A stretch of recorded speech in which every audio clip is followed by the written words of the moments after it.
Buena gente, ¿cómo están? Espero que se encuentren bien. Estamos acá de vuelta en otro video. Bueno, en este caso vamos a continuar hablando del peronismo y a la vez también vamos a continuar con el análisis de las obras del autor Torre. En este caso vamos a tomar en cuenta su texto denominado Introducción a los años peronistas. Ya de entrada el autor nos va a aclarar de que a partir del 17 de octubre del año 1945 en la Argentina existió otra gran división de la sociedad, como lo fue entre los peronistas y los antiperonistas. Es de esta manera como esta última va a reemplazar a la que existió históricamente en el periodo anterior, en los periodos, mejor dicho, anteriores, en la Argentina, la cual dividía la sociedad entre los conservadores y los radicales. Continuando, lo que nos va a decir el autor es que en el periodo 1943-1946 va a existir un gobierno militar, el cual va a tener una cúpula militar dividida entre los viejos oficiales y el GOU, los cuales, bueno, ya he hecho un video al respecto y ya se ha hablado o mucho al respecto de este tópico. Continuando, lo que nos va a profundizar un poquito más el autor es que en la administración de Farrell, mientras Farrell era presidente, en pocas palabras, Perón va a crear el Consejo Nacional de Posguerra, el cual tenía el rol de prever cualquier tipo de acción negativa sobre la economía nacional en el contexto de posguerra. Todo esto con la vivencia de la primer posguerra, la cual provocó acciones o consecuencias muy negativas en la Argentina. Entre otras cuestiones, se redujo la capacidad importadora de la Argentina, se redujo la capacidad exportadora de los países europeos en el ámbito industrial. Es por eso que en Argentina, en el periodo de la primer posguerra, va a existir una gran falta de importaciones, en especial de manufacturas, las cuales son vitales tanto para la economía doméstica como para la economía industrial o la economía empresaria, digámoslo de esa manera, tanto a la rama industrial de la Argentina, la cual ya para el periodo de la posguerra era una economía incipiente, como estaba surgiendo, pero al fin y al cabo afectaba, y en el ámbito agrícola, claramente con maquinarias y demás objetos relacionados a la producción. Este Consejo Nacional de Posguerra tenía un tinte industrialista en el sentido de que se enfocó en que en la Argentina exista un boom de la industria y además un enfoque estatista, el cual buscaba que el Estado tenga un rol activo en la economía con el fin de que éste sea el precursor o el iniciador de los diferentes procesos económicos, sociales en la Argentina. Y a la vez también, y esto no está de más destacarlo, significó la inclusión del obrero en la discusión política, económica, social de la Argentina. De esta manera como el Consejo Nacional de Posguerra incluía tanto a los empresarios como a los obreros, a los sindicatos, y claramente en el medio estaba el Estado, el cual participaba también de las discusiones del quehacer económico, social, etc., ¿no? En ese mismo 1945 más o menos que estamos ubicados, se va a realizar el llamado a elecciones. En este caso, bueno, fue un año después, en el año 1946, van a suceder estas elecciones que estoy mencionando, las cuales se enfrentaron a dos fuerzas políticas, una con más historia que la otra, en el sentido de mayor experiencia electoral y otra no. La que tenía mayor experiencia electoral era la Unión Democrática, la cual ya había participado en elecciones anteriores y estaba compuesta, entre otros, por el Partido Comunista, el Partido Socialista, el Partido Radical, o sea, la UCR. En este caso, principalmente lo que era la rama personalista, antipersonalista, etc., ¿no? Los demócratas, los conservadores. Y algo a aclarar acá es que, bueno, puede ser chocante el hecho de que los socialistas y los comunistas estén al lado de los conservadores, de los burgueses, pero todo esto, bueno, en especial con los comunistas más que nada, se relaciona porque en el contexto del fin de la Segunda Guerra Mundial, desde la Comintern o la Internacional, se le había dicho a los partidos comunistas del mundo, literalmente, que hagan coalición con partidos políticos los cuales estén alejados del fascismo, el nazismo Y bueno, acá en la Argentina el Partido Comunista había hecho una interpretación de que Perón y sus allegados, o sea, los militares, eran más cercanos al hitlerismo, al fascismo. Entonces terminaron haciendo la coalición, o se unieron a esta Unión Democrática, que era una coalición de gran cantidad de partidos, como bien mencioné. Además, la Unión Democrática tuvo el apoyo de Braden, el cual era el embajador de los Estados Unidos, y claramente de la burguesía, del sector empresarial, ¿no? Esto es importante destacar porque es a partir de este momento cuando va a surgir el famoso dicho Braden o Perón, y en este sentido, desde Perón se criticó a la Unión Democrática, ya que, según el líder, el futuro presidente, mejor dicho, se sostenía que si ganaba la Unión Democrática iba a triunfar el imperialismo, los intereses estadounidenses en Argentina. Y claramente desde la Unión Democrática esto era totalmente negado y existió siempre, y ahora voy a leer unas citas, la crítica desde la Unión Democrática hacia la imagen de Perón, siendo una figura más cercana a, como mencioné anteriormente, ¿no?, al fascismo, al hitlerismo, y la Unión Democrática decía que ellos eran los reales representantes de la democracia, de que se iba a terminar con este germen fascista, etc., ¿no? Y por el otro lado está el Partido Laborista, el cual ya de por sí es una creación extraña, porque básicamente combina la cúpula extrainstitucional y la institucional. ¿Qué quiero explicar con esto? Por el lado institucional hablamos de lo que está relacionado directamente al Estado, como lo son las elecciones, los partidos políticos, el Congreso, no sé, los ministros, los ministerios, todo eso. Y por el otro lado está lo extrainstitucional, lo cual es la política no oficial, que son la presión de diferentes grupos corporativos, como lo pueden ser los sindicatos, la iglesia, entre otros, los cuales en este sentido van a conformar, ¿no?, en este caso está haciendo referencia a los sindicatos, van a conformar un partido político. Es de esta manera como la esfera institucional y la no institucional, digámoslo de esta manera, se juntan y dan origen al Partido Laborista. ¿Por qué? Porque combina la participación de los sindicatos, algo extrainstitucional, en una estructura, en una célula totalmente institucional, como lo es el partido político. Y bueno, continuando en la descripción de este partido laborista, estaba conformado por lo que era la Forja, la cual fue una división de la UCR, la cual tenía ideales antiimperialistas y más nacionales, digámoslo de esta manera, más relacional al nacionalismo, como para que quede en otras palabras más concretas. A esto se le sumó otro partido, el cual ahora no recuerdo, pero si no me equivoco el Partido Independiente, no recuerdo bien. Y bueno, ahí se suma Perón y los sindicatos, claramente porque son los que crearon el partido. En este sentido, lo que va a suceder con el Partido Laborista es que va a tener el apoyo tanto de la Iglesia como del Ejército. Básicamente porque ambos grupos extrainstitucionales, podríamos decirlo de esa manera, encontraban que sus intereses no estaban asegurados por la Unión Democrática, ya que lo que proponía la Unión Democrática, o el partido opositor a el Partido Laborista o a Perón, lo que proponían era un avance laico en el sentido de dar fin o dar un freno a todos los avances de favorecer a la Iglesia que se habían dado en el periodo 43-46, esto bien lo dije en el video de Caimari, y las Fuerzas Armadas, ya que, bueno, la Unión Democrática lo que iba a hacer, o lo que proponía en sus proyectos electorales, era el enjuiciamiento de todos los militares golpistas, desde el 30 hasta el 43. Por el lado del Partido Laborista, la fórmula fue Quijano-Perón, y por el otro lado, en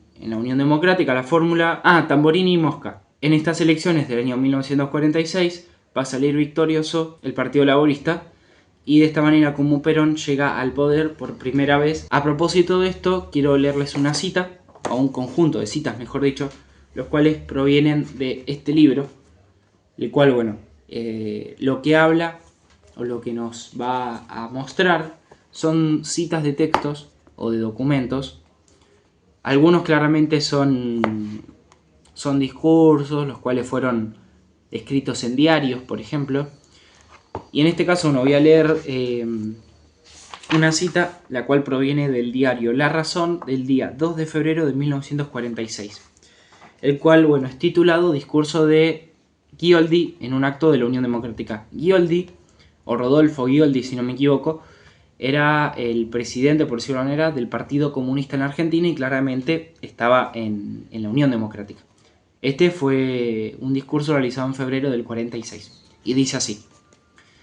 Bueno, claramente no se habla directamente del discurso, sino que en el medio hay palabras para ir conectando el discurso, ya que, bueno, realmente esto es una redacción del diario La Razón. Y dice así. Habló después Rodolfo Ghioldi, quien, entre otras cosas, dijo: la Cancillería argentina acaba de pretender que el proceso del 4 de junio es puramente un asunto doméstico. No es verdad. La gravedad de nuestro problema está en que no puede disociarse de la amenaza hitlerista sobre el mundo y su interés actual está en que, derrotado el eje, el GO aspira a ser el punto de partida del revanchismo fascista. Quiero repetir que, en su faz propiamente doméstica, el 4 de junio es por excelencia el anti-mayo. Bueno, acá podemos visualizar lo que yo antes les comenté, en el sentido de que la Unión Democrática y todos sus partidos que están dentro de esta coalición criticaban a Perón en el sentido de que lo veían como alguien fascista, hitlerista, ¿no? Continúo con la cita. Después de afirmar que el pueblo está con la Unión Democrática, agregó: sabemos que los amigos del candidato tienen conciencia de su derrota. Por ello, desatan una ola de violencia y amenazan con la guerra civil. Perdidos en el terreno electoral, buscan las soluciones de fuerza. Nos hemos unido para vencer al fascismo en todos los terrenos. Bueno, ahí un poquito hace referencia a lo que eran los dos grandes apoyos que tenía Perón, entre otros el sindicato y las Fuerzas Armadas. Y la siguiente cita, que habla también de esto, proviene de un texto de Javier Slotky, que yo supongo que será algo relacionado con Perón o algo que haya dicho. Porque, bueno, por lo que dice el contenido todo, es claramente alguien opositor a la Unión Democrática. Y dice así. Bueno, en este caso el libro lo titula Elecciones de 1946, Perón-Quijano, la fórmula del Partido Laborista. Y dice así la cita. Hermanos, con pensamiento criollo, sentimiento criollo y valor criollo, estamos abriendo el surco y sembrando la semilla de una patria libre, que no admita regateos de su soberanía y de unos ciudadanos libres que no solo lo sean políticamente, sino que tampoco vivan esclavizados por el patrono. Soy, pues, mucho más demócrata que mis adversarios, porque yo busco una democracia real, mientras que ellos defienden una apariencia de democracia, la forma externa de la democracia. Yo pretendo que un mejor estándar de vida ponga a los trabajadores, aún a los más modestos, a cubierto de las coacciones capitalistas. Y ellos quieren que la miseria del proletariado y su desamparo estatal les permitan continuar sus viejas más de compra o de su usurpación de las libretas de enrolamiento. Bueno, acá algo que yo puedo interpretar es que, bueno, quien haya dicho esto, que yo supongo que será Perón, repito, está haciendo una clara crítica a lo que es el fraude, porque en el periodo 1930-1943 en la Argentina se dice que existió la renovación oligárquica o el fraude. Es de esta manera como los principales dirigentes de la Unión Democrática del año 1946 estaban cercanos a este proyecto de fraude del periodo anterior. Es por esto que, bueno, quien haya dicho esto, que repito, para mí es Perón, o alguien ha llegado a él, alguien del Partido Laborista, dice esto como lo de la democracia de apariencia, no una democracia real. Y además, bueno, quiero mostrarles unas imágenes que, bueno, también provienen de esta revista que yo ya he usado en anteriores videos. Ahí estoy tapando el nombre. Ahí, esta misma. La cual, bueno, primero voy a mostrar esta. La cual en el medio se ve a Juan Domingo Perón con una gran multitud a su alrededor. Esta foto fue sacada en la campaña de esas elecciones, y por el otro lado está esta otra imagen, la cual, bueno, ahí se visualiza Juan Domingo Perón bien en el medio de la imagen, y a su costado tiene este señor de acá, este es Quijano, su vicepresidente, y el de acá es Cámpora, el que más luego fue presidente de la Argentina en el año 1973, si no me equivoco. Y bueno, en sí la victoria electoral de Juan Domingo Perón fue un 4 de junio del año 1946. Ya en el poder, Perón, en su primer gobierno, que fue del 46 al 51, va a disolver el Partido Laborista. Es así como se crea el Partido Peronista, el cual tenía claramente un tinte personalista en Juan Domingo Perón. Y a la vez también lo que va a suceder es la intervención de la CGT, con el fin de que esta Confederación General del Trabajo sea un brazo armado del Estado, del nuevo Estado peronista. Y estas dos acciones en especial provocaron el descontento de dos grandes líderes sindicales del momento, como lo eran Cipriano Reyes y Luis Gay, los cuales se opusieron a que Perón avance sobre estos dos sectores y se oponían a que estas dos estructuras, estas dos células, pierdan independencia. Entonces dejan lo que era el partido peronista y van a ser perseguidos durante mucho tiempo por parte de Juan Domingo Perón. De hecho, si no me equivoco, Cipriano Reyes va a estar preso hasta el año 1955, cuando venga la Revolución Libertadora o el golpe de Estado de ese mismo año. Los principales apoyos que tuvo Perón en su primer gobierno fueron las Fuerzas Armadas, la Iglesia y los sindicatos. Por el lado de las Fuerzas Armadas, ya dije lo que yo sabía, lo que leí de Potage, que bueno, eso es un texto muy, muy claro. Por el lado de la Iglesia, repito, el texto de Caimari, o el libro, o el video de Caimari, mejor dicho, también publicado en este canal. Y los sindicatos también, ya publicado. Muy recientemente el video. Lo que va a hacer Perón durante este periodo es que va a avanzar en la dominación del poder, a nivel general y a nivel nacional. Esto va a involucrar tanto en el ámbito provincial, ya que el Partido Laborista va a obtener la mayoría de los gobernadores electos. De esta manera, como Perón va a tener el control nacional de las provincias, o el control provincial, mejor dicho. Por el lado de las legislaturas, ya que en ambas cámaras va a existir la mayoría peronista, esto significa un gran avance y un gran poder por parte de Perón, ya que cualquier proyecto que él proponga o que algún dirigente, algún diputado o senador cercano al partido peronista o del partido peronista, mejor dicho, va a ser aprobado por la lógica de la mayoría. En el ámbito judicial, ya que se van a reemplazar a diferentes autoridades legales o lo que es los jueces. En el sistema de comunicación, por ejemplo, también, ya que se van a expropiar o se van a intervenir diferentes medios de comunicación, ya sean de origen radiofónicos, o sea la radio, o de origen de papel o el diario. Uno de los claros ejemplos del diario fue, si no me equivoco, el diario La Prensa, el cual, fue intervenido y, estuvo bajo el control de la CGT, el cual, claramente era un opositor acérrimo del peronismo. Y además, con esto lo que quiero aclarar también es que el accionar opositor estuvo muy reducido, ya que si hablamos de que en el ámbito provincial la mayoría la tenía el peronismo, o sea que ahí no podían actuar. En el ámbito legislativo, cualquier proyecto que proponga la oposición no iba a ser aprobado porque la mayoría estaba ocupada por el peronismo, digámoslo de esta manera. En el ámbito judicial, porque cualquier proyecto de ley o cualquier denuncia, cualquier situación iba a ser denegada posiblemente porque allí había personas allegadas al líder.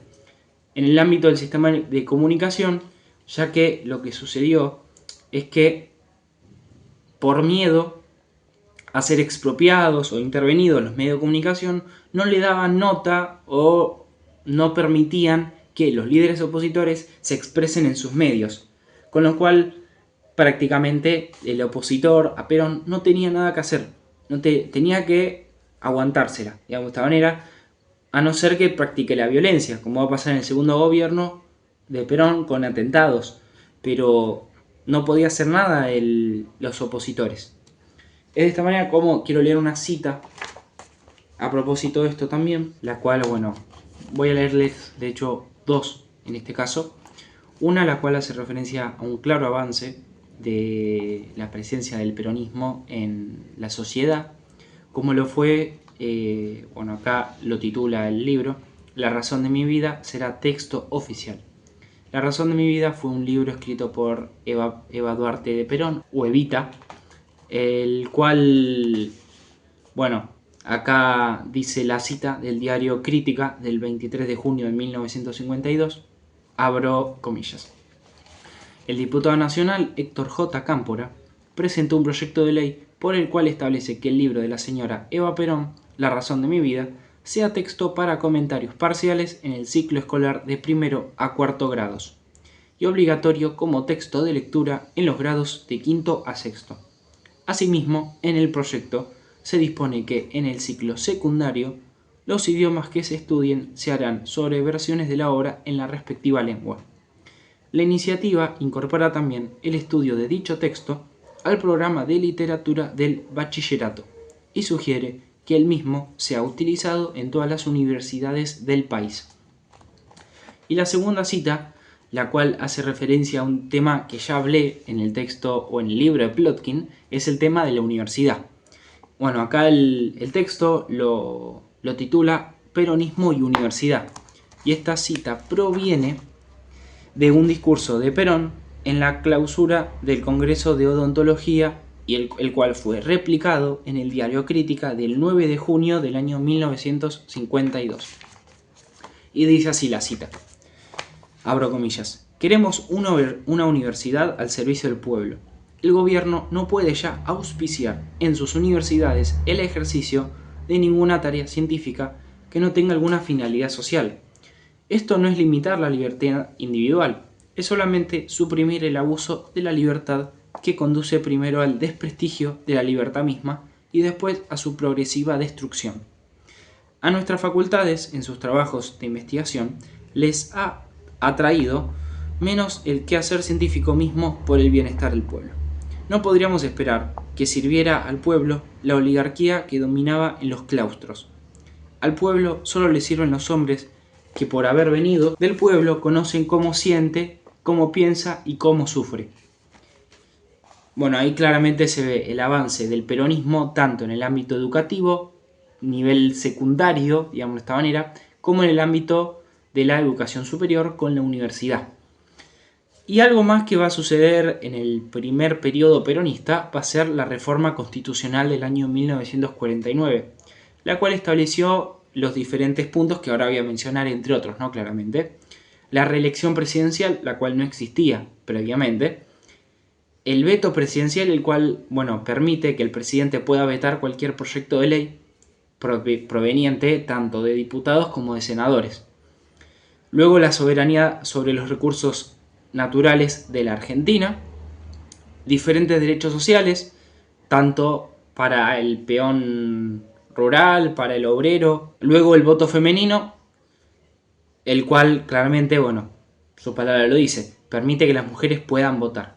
A propósito de eso, tengo acá una cita, la cual proviene de un discurso de Eva Duarte de Perón, la cual dice así, abro comillas, millones de mujeres saben que la madurez espiritual del ama de casa, que el recio brillo intelectual de las docentes, que el dinámico esfuerzo expansivo de las obreras de las fábricas, que la cultura general de las empleadas y la épica batalla diaria de la chacarera están postulando decisivamente la confirmación de un derecho natural, el voto femenino, la facultad de elegir y vigilar, desde la trinchera hogareña, el desarrollo de esa voluntad.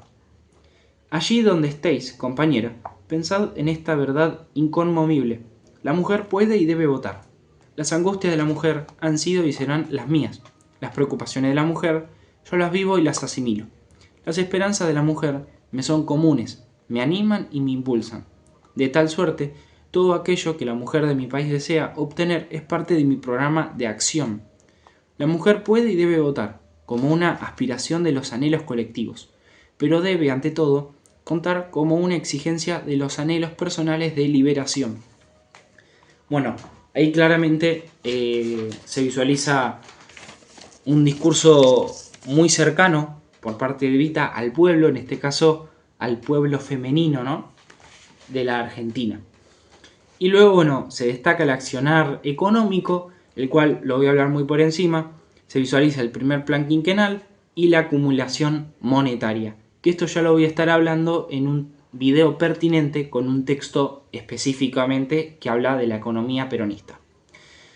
Para las elecciones del año 1951 ya va a existir el derecho ampliado tanto a las mujeres como a los habitantes de los territorios nacionales. Cuando hablamos de territorio nacional es una categoría inferior a las provincias, los cuales no podían votar ni siquiera en o a partir, mejor dicho, de la reforma electoral del año 1912 o la denominada Ley Sáenz Peña. De esta manera, como en el año 1951, el derecho a voto está ampliado y la participación es extensamente mayor que en tiempos anteriores en la Argentina. Dicha elección es ganada por parte de Perón y así es como se inaugura el segundo gobierno, el cual va a ser del año 1952-1955. Claramente las cuentas no dan, porque en este periodo el mandato presidencial era de 6 años y acá claramente no llega. Es porque en el medio hay un golpe de Estado. Pero bueno, eso es como una especie de spoiler, que claramente todo el mundo sabe. En este sentido, en este periodo va a avanzar la peronización de la sociedad a todos los ámbitos, tal como se explicó en el texto o en el video de Plotkin. Y luego, algo a destacar, es que Perón va a perder dos grandes apoyos, como lo eran la Iglesia y las Fuerzas Armadas. Ya en el video de Potash y de Caimari explico por qué la Iglesia y las Fuerzas Armadas se van separando de Perón. De esta manera, como la oposición política gana poder, ya que ahora tiene a su favor dos grandes actores de la sociedad argentina, como la Iglesia, la cual tiene el poderío moral, el poderío hasta mental, diría, y las Fuerzas Armadas, claramente el poderío de las armas, de la violencia. Es de esta manera como estos tres actores, que van a ser los principales opositores al proyecto peronista y al gobierno peronista, van a accionar mediante diferentes maneras. La Iglesia con manifestaciones públicas, las Fuerzas Armadas con sublevaciones, atentados, golpe de Estado, o el golpe de Estado del 55, el bombardeo de la Plaza de Mayo del 55, el 16 de junio, si no me equivoco, y los partidos opositores a partir de atentados. En este caso hay un atentado el cual va a provocar el hecho de que en la Argentina los líderes políticos sean perseguidos y algunos encarcelados, como fue el caso de Ricardo Balbín, dirigente histórico, me animo a decir, del radicalismo. Que después, bueno, hubo una paz entre Perón y los partidos políticos cuando hubo una especie de freno de la violencia. Porque, bueno, claramente el periodo 52-55 es el periodo más violento, por lo menos en lo que respecta a la confrontación política, tanto de un lado como del otro. Porque, bueno, acá claramente hay que ser objetivos. Tanto por parte del Estado peronista como de los opositores hubo violencia cruzada. O sea, no es que uno fue el bueno y el malo. No, en la historia no hay ni buenos ni malos. Bueno, en los casos sí. Pero en este caso, claramente desde los dos lados hubo violencia. Y bueno, en el ámbito económico, como dije, no voy a hablar mucho, pero bueno, se visualiza el segundo plan quinquenal, un map pasar económico y el ajuste económico a partir de la reducción de divisas que concentraba el Estado. Y es así como en ese mismo periodo, en este periodo que estamos hablando, va a suceder el golpe del 55. Que a propósito de eso, bueno, yo ya hablé del golpe del 55, específicamente en el video Potash hablo de esto, pero acá hay unas citas más que interesantes, como es esta, la cual el libro la denomina Bombardeos de Junio, la cual proviene del diario La Nación del día 17 de junio del año 1955, y dice así: ha sido sofocada una intentona subversiva. Anunciado para el día de ayer el desfile de la aeronáutica militar en desagravio a la memoria del Libertador y como adhesión al gobierno del general Perón. La gente que se encontraba en la Plaza de Mayo a esa hora escuchó sin sorpresa, a las 12:45 el roncar de los motores en el aire. Los 3 aparatos de la Marina de Guerra, que volaban sobre la Casa de Gobierno y el Ministerio de Ejército, arrojaron mortíferas bombas. Otra bomba alcanzó a un trolebús repleto de pasajeros que llegaban por Paseo Colón hasta Hipólito Yrigoyen. El vehículo se venció sobre el costado izquierdo, sus puertas se abrieron y una horrenda carga de muertos y heridos fue precipitada a la calle. Pudo establecerse muy pronto que se había sublevado la infantería marina y alguna parte de la aviación naval. A todo esto continuaba el bombardeo con nuevos aviones. Hubo momentos en que volaban por docenas sobre la Plaza de Mayo, ametrallando en vuelo bajo a quienes se habían congregado allí al conocerse el estallido de la revuelta. Un intenso fuego de fusilería se estableció a la vez entre el Ministerio de Marina y la Casa de Gobierno, que fue defendido por los granaderos y el regimiento motorizado. Y acá continúa y finaliza diciendo: la sublevación fue sofocada a las 17:45 horas. Bueno, acá claramente se visualiza cómo fue tratado por la prensa ese hecho histórico en la Argentina. Acá continúa, hay otra cita, la cual el texto la denomina Mensaje del General Perón por radio. Y bueno, fue replicado por La Nación el día 17 de junio de 1955. Como presidente de la República, pido al pueblo que me escuche en lo que voy a decirle. Nosotros, como pueblo civilizado, no podemos tomar medidas que sean aconsejadas por la pasión, sino por la reflexión. Por eso, para no ser criminales como ellos, les pido que estén tranquilos, que cada uno vaya a su casa. Continuando, aquí hay otra cita que el texto la denomina Paro General y proviene de vuelta del diario La Nación del día 21 de junio del año 1955 y dice así: fue dispuesto por la CGT un paro general. El Consejo Directivo de la Confederación General del Trabajo efectuó una reunión especial en la que, tras un análisis de los acontecimientos ocurridos en el día, resolvió como expresión de repudio por la tentativa sediciosa y en solidaridad con el jefe de Estado disponer una paralización general de las actividades. Bueno, acá claramente se visualiza cómo los sindicatos en el segundo gobierno peronista fueron el gran apoyo para el presidente. Luego acá, esta ya es la cita final que por lo menos voy a hablar o voy a mencionar en este video. Sí, es esta. La cual es denominada como Perón renuncia. 19 de septiembre de 1955. Que acá es cuando justamente sucede el golpe de Estado. La cual, bueno, es una carta de Perón. La cual es replicada en otro texto. Bueno, y dice así: hemos llegado a los actuales momentos guiados solo por el cumplimiento del deber. Hemos tratado por todos los medios de respetar y hacer respetar la Constitución y la ley. Hemos servido y obedecido solo los intereses del pueblo y su voluntad. Sin embargo, ni la Constitución ni la ley pueden ser superiores a la nación misma y sus sagrados intereses.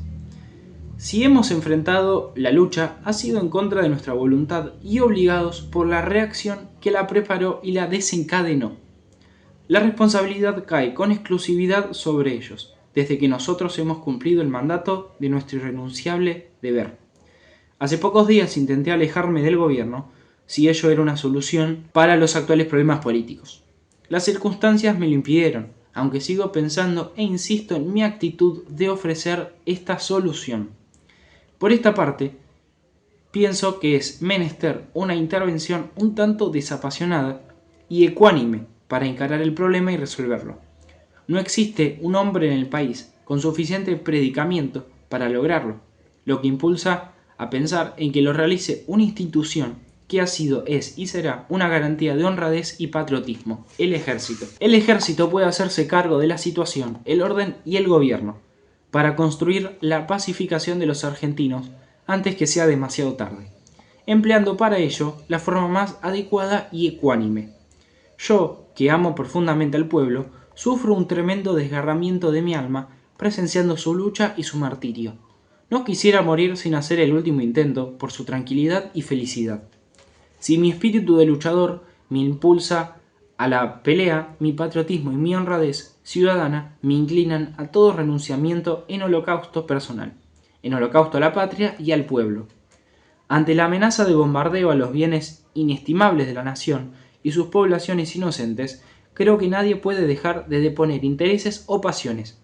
Creo firmemente que esta debe ser mi conducta y no trépido en seguir ese camino.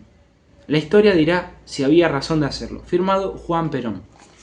Bueno, acá se visualiza cómo él está delegando el poder al ejército, el cual en los próximos 18 años más o menos va a tener el poder o va a administrar la Argentina. Así que nada, espero que haya servido el video, que les haya gustado. En especial, bueno, con el tema de los recursos de las citas, que bueno, lo estoy aplicando ahora porque recientemente compré este libro. Así que nada, espero que les haya gustado y nos vemos en próximos videos. Hasta luego.